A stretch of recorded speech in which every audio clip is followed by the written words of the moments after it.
Evander Holyfield with an inspiring performance, living up to his word as he guaranteed the victory over Mike Tyson. Holyfield defied the odds and the critics as he stunned the boxing world. And with that, let me reintroduce our special guests. First, here in the studio, the new WBA heavyweight champion of the world, Evander Holyfield, taking time out from a very busy post-fight schedule that had to be highlighted by a parade through his hometown of Atlanta.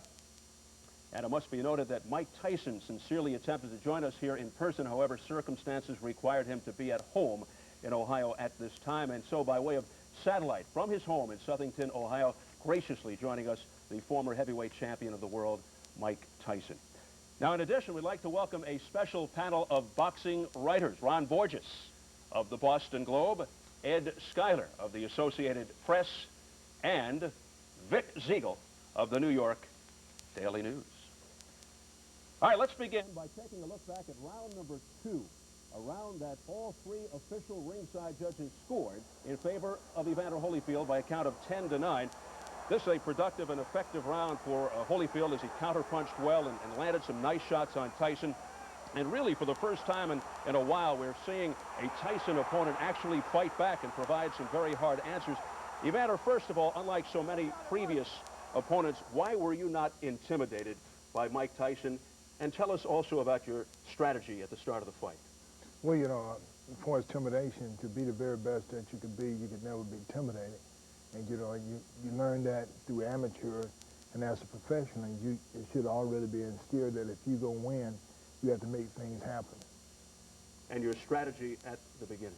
Well, you know, the strategy was not to go backwards at all. I kind of felt that in all the fights that Tyson always had, people that went backwards were always in trouble. And Mike Tyson, you seemed concerned or puzzled at this early stage. Were you? Not at all, but I didn't remember too much of the fight. We had, me and Evander, I don't know which round it was, perhaps the third round, we had collided heads. We were both leaning, we collided heads. And from that point on, I really didn't know basically anything that happened. All right, right now, we're going to get into that a little bit later, but let's fast forward and take you to round number 5, in which Mike Tyson was able to bounce back with a solid 3 minutes. In fact, winning on 2 of the 3 judges' scorecards with an even round on the other. We go to a highlight from round number 5. For the first time, Holyfield stopped short. Holyfield tagged several times coming in, and a low blow by Tyson made matters worse. At the end of round 5, Holyfield seemed tired as he went to the corner, which raised some eyebrows concerning his stamina, which had been a question mark going into the fight. Obviously, as the fight unfolded, it was not a factor. Mike, were you gaining confidence coming off of round 5 from what you can remember? I don't remember that round at all. All right, and Evander, let me switch to you. With that in mind, were you concerned at this point? No, I wasn't concerned. Mike was able to catch him with some good shots, you know, a good body shot then with the uppercut. But, you know, his hands was fast and he was just getting off good shots. You know, about anything, you have to weather the storm. And he was just, at that point in time, he had the momentum going his way. Mike, let me ask you a question. You say you can't remember anything pretty much from round 3 on after the clashing of heads. Did you get an opportunity to watch a tape of the fight? This is my first time viewing the fight. Okay, so now, as we get back to things, so after 5 rounds, it is close. It's anybody's fight, but the mere fact that a Mike Tyson fight had lasted 5 rounds was somewhat of a story in itself. Tyson versus Holyfield was already almost as long as Mike's 4 previous bouts combined. Let's take a look at the scorecards through the first 5 rounds. You see the first 3 there show you how close it was. Roth had it 29-28 Holyfield, 29-28 Holyfield by Shirley, and Volmer had it 30-29 for Evander Holyfield. And as we take a look at rounds 4 and 5, 48-47 through 5 rounds for Roth, 48-47 for Tyson.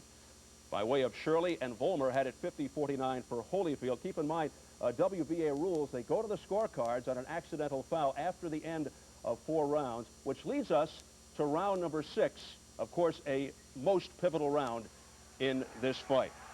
Round 6 was significant, first of all, because of the headbutt that produced a cut over the left eye of Tyson. It was also a round that featured the knockdown. Tyson off his feet for only the 2nd time in 47 fights. the result of a short left hook, and for the first time in the fight, the sellout crowd of better than 16,000 started chanting in unison, Holyfield, Holyfield. Now, Evander, the intensity level was extremely high. The crowd was delirious. You're concentrating so hard at this point. Did the crowd have an effect on you? Well, I mean, it's good, you know, that chanting your name, but one thing you have to do is stay focused and not get to the point you get reckless. Mike, how about you? Did the crowd have any effect? I don't remember anything. Well, how disoriented were you here in round 6 due to the clashing of heads, not only from this round, but round 3 as well? How disoriented were you? I'm trying to remember. What I remember in the fight. There's two things I remember. I remember after the end of the first round, I believe, my trainer asked me, he said, "How you doing?" I said, "I'm in good shape. I can fight like this all night." And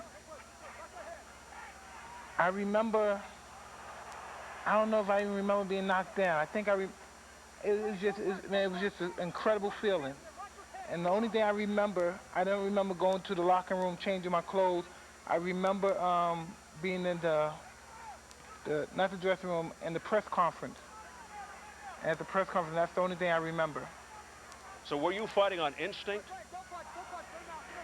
Listen, I've never been in that predicament before. I don't know what people call it, instinct or anything, but when the fight was stopped, the first thing I said was, what happened? I didn't know what happened. And when we were at the press conference, ironically, I was about to go in and say something, but John Horn had said, "No, Mike, listen to me. Don't say that. Say this, say this." I had thought I knocked Holyfield out. I didn't know that I had lost. Did you say you thought you knocked Holyfield out? Yes. That's unbelievable. You were that confused at this particular point? I didn't know what happened. I didn't even believe, just by looking at this fight, I didn't even believe that I was fighting this well. I couldn't imagine that. I didn't know what was happening. What about those chants of Holyfield, Holyfield? They weren't ringing in your ears? No, I didn't hear anything. Mike, what is it like seeing this now?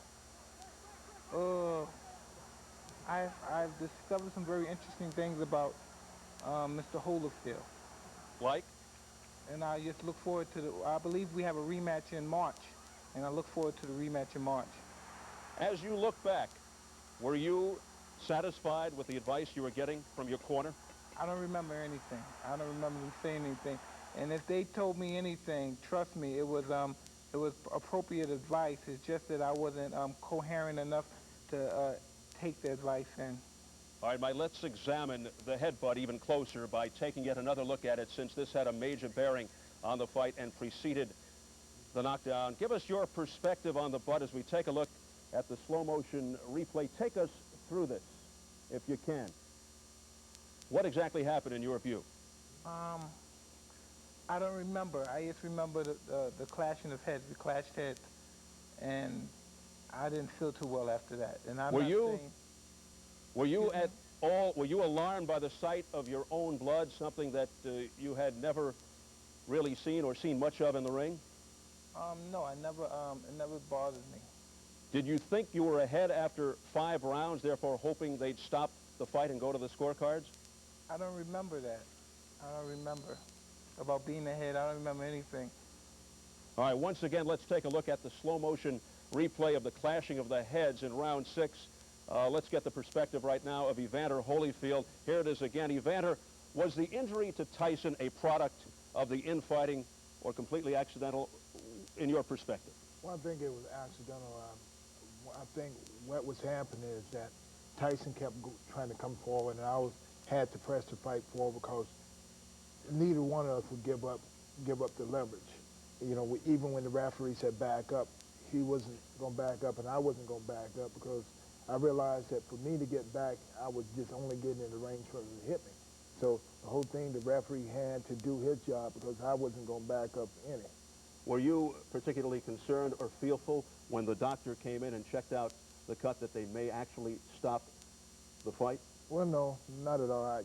My whole thing is had envisioned this fight that somebody would go, you know, I felt that I was going to win, and I felt that I would win by knockout. And I felt that it was impossible for the referee to come in to make a decision like that, or the doctor make a decision like that. You realize, of course, at the end of 5 rounds, Tyson was ahead on the scorecards, and had they gone to the scorecards because of an accidental foul, Tyson would have won the fight. Well, you know, I have faith in the Lord, and I realized that whatever happened, I felt that it would be in my favor. And when I went into the fight, I went in 1 round at a time, and not so much. It had to be 3 rounds, 5 rounds. It was just 1 round at a time. Okay, Evander, after the butting incident and the cut that followed over Tyson's left eye came the memorable knockdown in round number 6. It was the result of a short but most effective left hook thrown by Holyfield, which sent Tyson flying back to the seat of his pants all the way to the ropes. Now, what created the opening for the left hook? Well, the thing is that, you know, I bent my leg, I stepped to the right, and Tyson was moving into the left hook, and I bent my legs, and I got a lot of power on it. I think I hit him somewhere in the chest, because I don't think I actually hit him on the chin. I kind of caught him in the chest. What was going through your mind when you saw Mike Tyson on the seat of his pants? Well, I realized that, you know, watching Buster Douglas say Mike is more dangerous when he hurt. So the approach had to be careful. I didn't feel comfortable to just rush on and just throw a lot of punches, because I realized when he fought Buster, every time Buster had him hurt, Mike would take 1 shot and hurt Buster. So I realized that I had to stick with the game plan regardless to how hurt I felt that he was at the time. Mike Tyson in Ohio, we're going to take one more shot at this here. Is any of this familiar to you? The knockdown in the 6th? Not offhand. I'm going to tell you something that's so ironic, because I actually kind of, as you see there, that wasn't a legitimate knockdown, as Evander stated, because I didn't get hit with, I was a little bit off balance, and I was hitting the chest, and I wasn't hitting the vulnerable place like in the jaw or the eye or anywhere that caused me to fall. I was more off balance than anything, and I went down, and it was called a knockdown. And I believe I said something to the referee. I don't know what the heck I said, but maybe I said, God, I probably thought I knocked him down. I don't know. I was just, God. And trying to explain to you now is really embarrassing, because I really don't know what went on. So you're saying because you didn't get hit in the face, because you got hit in the chest, in your mind you don't consider it a legitimate knockdown? No, I'm saying I was off balance, and he hit me in the chest. And if you view it again, you'll watch my legs and watch. It wasn't a hard enough punch to knock me down or anything. So were you more stunned than hurt, or what? I mean, you did go down. I went down, but I don't remember anything from a brutal punch. I know I got up and I said something to the referee, but I don't remember even what I said to him. All right, Mike, so now we're through 6 as we take a look at the scorecards and see how the judges had the fight. At this particular point, all 3 judges, Roth, Shirley, and Vollmer, gave Holyfield round 6 by the score of 10-8 by virtue of the knockdown. And there you see the scorecards after 6. All 3 judges had Holyfield ahead heading into round 7. And at this stage, let's bring in our trio of boxing writers to get their thoughts. And Ron Borges of the Boston Globe, how did you have the bout scored at this point? I had Holyfield ahead at that point. I had given Mike the 4th and 5th rounds, and otherwise I gave the rounds to Holyfield. Now, we should point out you were the only writer polled to pick Holyfield to win, a chance for you to gloat, Ron. What did you see that so many did not heading into the fight? Well, a couple of things. First off, I thought Holyfield's punching power was really being underrated by a lot of people. He dropped Riddick Bowe, the only man to drop him. He did it with 1 shot. He dropped Ray Mercer with 1 shot. To me, that was a pretty strong punching guy. And really, other than the Ches fight, this was the first time since he was a cruiserweight that he was going to fight someone really smaller than he was. So if you're going to drop a 250-pound guy, what's going to happen when he hits a guy in the lip who really hasn't been hit for 5 years? And what happened was pretty much what I thought. Ron, next time try to get the round right, will you? Ed, Skyler, how'd you see it at the midway mark? I had Evander up by 3 points after 6, with 2-point round in the knockdown round, of course. And how about Vic Ziegel? How'd you have it through 6? I'm embarrassed to admit it, but I had it the same way the judges did. Evander up by a point. All right, so now we come to round 7, in effect another pivotal round because of another headbutt, but this one I think a little more clear-cut as Tyson came charging in. Let's have a look. Here's the replay in slow motion as Tyson came boring in. He hit Holyfield's head and reopened the cut. You see the reaction by Tyson. Mike complained to referee Mitch Halpern about Holyfield using his head in the clinches. The crowd booed as Halpern called in the doctor to take a look at Tyson's eye. And Mike, your knees buckled after the headbutt with about 15 seconds left in the round. How much trouble were you in at this point? People close to me had told me that that we had crashed heads and my knees had buckled, and I didn't remember that. I just didn't remember ever being hurt or anything. Okay, again, let's move ahead to the end of the 9th round as Evander Holyfield continues to rack up the points while Mike Tyson continues to try and solve this dilemma in front of him. We once again check the official scorecards through 9 rounds of boxing. Holyfield leading on the cards after winning the last 4 rounds. Now, Evander, heading into the 10th round, did you feel as if you were in command? Well, you know, at that time, I realized I didn't have to stand in front of Tyson and struggle for it, push him back. I realized at this time, only thing I had to do is use my jab and just use my boxing skill at this time. All right, so that brings us now to round 10, another big round for Evander Holyfield. In fact, it was a round in which the fight almost ended. As it turned out, it only prolonged the inevitable. Let's revisit round 10, one of the most exciting rounds of the fight. Evander, your strategy was working well up to this point, jabbing and counterpunching, keeping Tyson away. No reason to change things now, right? Well, not at all, because the whole thing is that, you know, I'm the fresher person at this time, and the only thing I have to do is really just stay away from him and be able to block the big shots.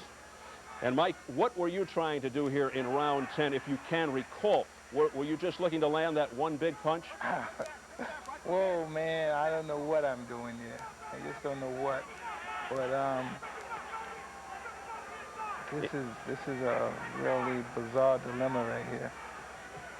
In your corner, were they telling you to throw combinations, to jab, to try to be more elusive?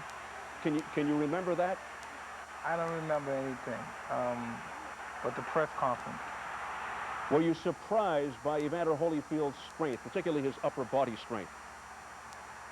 Listen, I was like this since the 3rd round.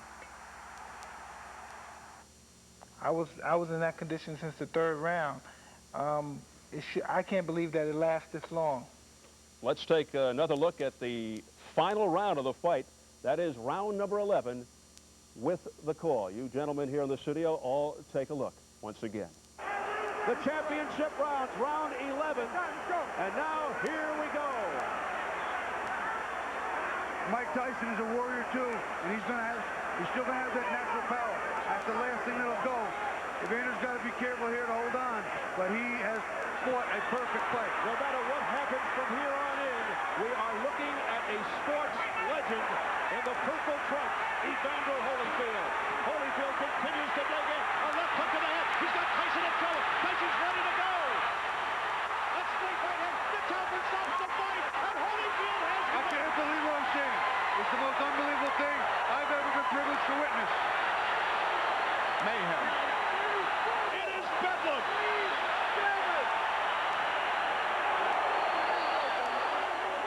Evander, tell us about that finish. You had to be going into that 11th round looking for the finish. Well, you know, when Mike got off the stool, his legs wasn't there, and I realized if I put a few punches, you know, they should stop the fight. But the point is that I didn't actually think the guy was going to even stop the fight regardless. And you know, I thank the Lord that he did stop the fight when he did, because Mike, a durable guy, and he was going to sit there and take the shots. And you know, this thing is a sport, and everybody needs the same protection. I just truly believe that if I got hit with some of the shots like that, they would have stopped it a lot quicker. But if they're going to be fair, then they need to be fair on both ends. Mike, you agree with the stoppage? Yes, I did. Now, we should point out Holyfield was ahead on all 3 cards through 10 rounds. Shirley had it 96-92, Volmer 100-93, and Roth saw it at this point 96-92. 92. So it's Evander Holyfield by TKO at 37 seconds of round number 11. The so-called bad blood that was generated by Team Tyson prior to the fight was turned into the utmost respect following the fight. It was as sharp and dramatic a contrast as you'll ever see in terms of the pre-fight and post-fight press conferences. I just want, man, I just want to shake your hand, man. It's been so long. I mean, I just want to touch you. Right on. That's what I want to see. Congratulations. Shit, we are chosen. I went in there, I fought and gave my best. I was tired and just kept fighting, and I got caught in some exchanges, and he fought a hell of a fight, and I just commend you. Thank you very much. I have the greatest respect for you. And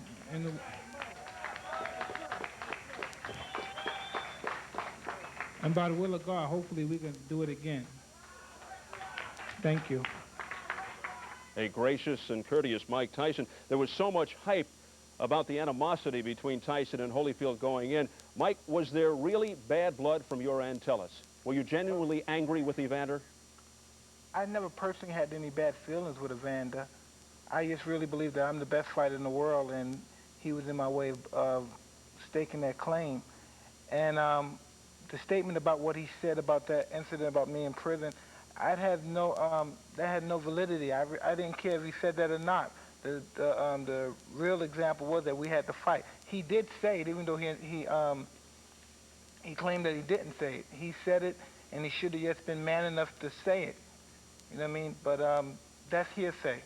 But I'm just looking forward to March to do it again. That was a very interesting night and exciting night, and I think we owe it to boxing to do it back again in March. Evander, while you're here, I've got to ask you, prior to the actual conviction, did you say that you wouldn't fight a convicted rapist or defend your title against a convicted rapist, as John Horn and Rory Holloway, his managers, Mike Tyson's managers, contend you did? No, I didn't. I didn't. All right, let's bring in our panel of writers and give them an opportunity to fire away at Evander Holyfield and Mike Tyson. First, Ron Borges of the Boston Globe. Evander, Mike said right after the fight how much respect he had for you and so forth.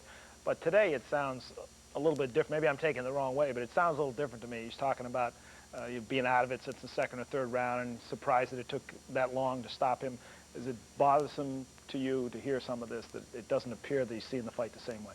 No, it don't bother me because, you know, one can be hurt and continue to fight on. You know, a lot of times, you know, I got hit one time in amateur, and I didn't remember anything. I started, when the fight was over, I wanted to get back in the ring. Found out I had a slight concussion, but, you know, at that time, I didn't remember anything. And sometimes you can go on because I think your desire is what pushes you on beyond the pain and what you're going through. And Ed Schuyler of the Associated Press. Evander, did you have a sense that something was wrong with him after the third round? Could you tell that maybe he was out of it? Well, not at all, because Mike was still throwing combinations, and Mike wouldn't let me fight inside. He would grab me at times, and he just wouldn't go backwards. And both of us couldn't get room enough to fight inside, and because he wouldn't go backward, I wouldn't go backward either, so I wasn't going to let him have the advantage, so the referee's work was cut out for him. And Vic Siegel of the New York Daily News. I'd like to ask Mike, Mike, since the first punch you threw in that fight put Evander into the ropes, and you landed some good shots the first 2-3 rounds that you must remember, were you surprised that they weren't having the effect you might have wanted? No, that's not true. I knew he was a durable fighter, but I just knew it would take be a matter of time that I would wear him down and the fight would be over. I had never anticipated what happened that night to happen. I'm just happy that we're both healthy and we're both okay, and we can do it again in March. All right, Mike, we pose these questions now for our three writers. What did this fight do for Evander Holyfield in terms of vindication, plus the effect it had on Mike Tyson and on the sport of boxing in general? Once again, let's begin with Ron Borges of the Boston Globe. Ron? You know, I think it's funny in a way. It seems like even after this victory, Holyfield's not getting all the credit that he deserves from a lot of people. You know, I mean, people come up to me in the street and say, well, you picked him, but I don't really think he would have won if this happened or that happened or something else happened.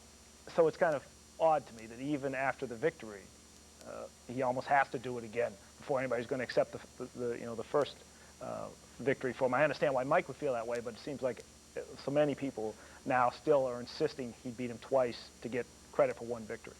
Ed Schuyler of the AP. Well, I think that's true, but I also think that's a natural reaction following any major upset in sports.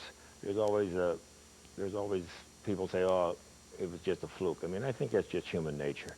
I don't think he has to beat him again to prove that this was legitimate. I think he wants to beat him again to prove this was legitimate. And as far as hurting boxing, upsets don't hurt boxing. They help boxing, probably. How about Vic Siegel? I don't think I'm meeting the same guys that these two people are meeting. The guys I'm meeting were very impressed by what Evander did. The guys, they talk about how good a fight he fought, and they were shocked by what happened. And I do agree, though, that it's terrific for boxing to have a competitive situation. Evander Holyfield, is a rematch definitely going to happen?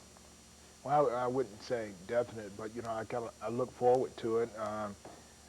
I'm one of the type of people that pray about everything, and I just don't want to go into the fight too early, because the whole thing is that my shoulders, you know, I do have shoulder problems, but the most part, I look forward to another challenging match with Mike Tyson. Is it realistic to say that if there were to be a rematch, the month of March would be it? No, I think March is too soon. There's no doubt. You know, I wouldn't be able to be prepared to go in March. Have Michael Moore's people contacted you, the IBF champion? No, no one has contacted me. You know, I just been resting and been traveling and going to different places, doing different interviews, but no, they haven't. What about retirement? Some people say Evander Holyfield should go out on top. Is retirement a possibility? Well, that's possible too, but the most important thing is that I want to do what's right, and I want to do what's right for myself. And Mike Tyson, how about you? The sooner the better in terms of a rematch? Well, by deciphering what Evander is saying in New York over there, I could see that this rematch doesn't look like it's going to take place, because he's not speaking to somebody with any zest for a rematch. You know what I mean? I went through the same situation with Buster Douglas. I don't feel confident about a rematch now because of his outlook. I could be wrong, but just by his demeanor over there, by saying it's too long, I believe rematch. Anybody, when I fought somebody and it was debatable and somebody made a complaint about it, I said, well, we fight it back again. When I fought Razor Ruddock, and I was willing to fight anybody right back. What, a month later, 2 months later? But I don't see Evander with that kind of zest ready for a rematch. Evander, is there anything that you can say right now to give Mike some more confidence that there'll be a rematch? The only thing I can say is this, is that, you know, I know my body, and it caused me to lose the championship when I fought Michael Moore after I had a tough fight with Red Bull. I got in there with Michael Moore, my arm went out because the fact is I didn't get the proper time to heal up. And, you know, my whole thing is that it's just a point of respect. I have a lot of respect for Tyson. I know that I have to be at my very best as I go in there again. I'm not going to go in there, you know, unprepared and find myself fighting at a disadvantage. I have respect, and if it takes me a little bit more time to get together, then that's what it takes. Mike Tyson, Evander Holyfield, we thank you so much for taking the time to be with us. We really appreciate it. And once again, thanks to our panel of boxing writers, Ron Borges, Vic Siegel, and Ed Schuyler. Many, many thanks. And so finally, Tyson versus Holyfield enters the annals of sports history. It was a night of vindication for the sport of boxing.